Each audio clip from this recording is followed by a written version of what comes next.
પાદરામાં શ્રી કાછા પટેલ પ્રગતિ મંડળ અને શ્રી કાછા પટેલ કેળવણી મંડળના પ્રમુખની વરણી કરવામાં આવી હતી।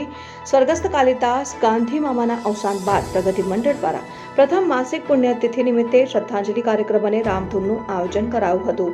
શ્રદ્ધા સુમન અર્પણ કરવામાં આવી હતી, સાથે બંને મંડળના પ્રમુખની વરણી પણ કરવામાં આવી હતી। કાર્યક્રમ જ્ઞાતિ પંચના પ્રમુખ રણછોડભાઈ ગાંધીના અધ્યક્ષસ્થાને કાર્યક્રમ યોજાયો હતો। આ પ્રસંગે પાદરા સંતરામ મંદિરના મહંત શ્રી મોહનદાસજી મહારાજ ખાસ ઉપસ્થિત રહ્યા હતા। સાથે સરદાર પટેલ માર્કેટના વેપારીઓ તથા સર્વે જ્ઞાતિજનો અને મંડળના ટ્રસ્ટીઓની હાજરીમાં શ્રી કાછા પટેલ પ્રગતિ મંડળના પ્રમુખ તરીકે દિનેશભાઈ ગાંધી ટીસીની વરણી કરવામાં આવી હતી, જ્યારે શ્રી કાછા પટેલ કેળવણી મંડળના પ્રમુખ તરીકે સચિનભાઈ ગાંધીની વરણી કરવામાં આવી હતી।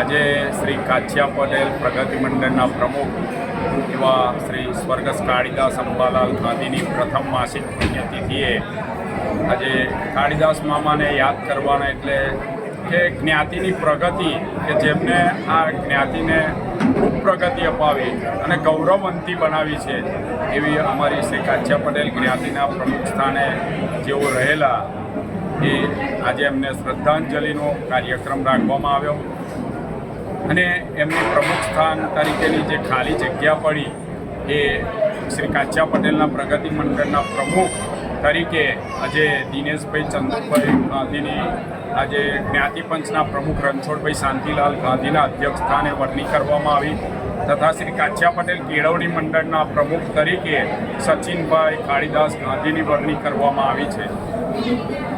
પ્રગતિ મંડળની મિટિંગ હતી, જેમાં પ્રગતિ મંડળના પ્રમુખ તરીકે દિનેશભાઈ અને કેળવણી મંડળના પ્રમુખ તરીકે હું એટલે સચિન ગાંધીની વરણી કરી છે। ત્યારે તમામ કારોબારી સભ્યો, જ્ઞાતિપંચના પ્રમુખ અને તમામ જ્ઞાતિજનો અને તમામ કમિશન એજન્ટનો આજે આભાર માનું છું અને આવનારા સમયમાં જેવું રીતે મારા ફાધરે પણ જ્ઞાતિ ચલાવી છે એવું રીતે અમે પૂરેપૂરો ચલાવવા ટ્રાય કરીશું।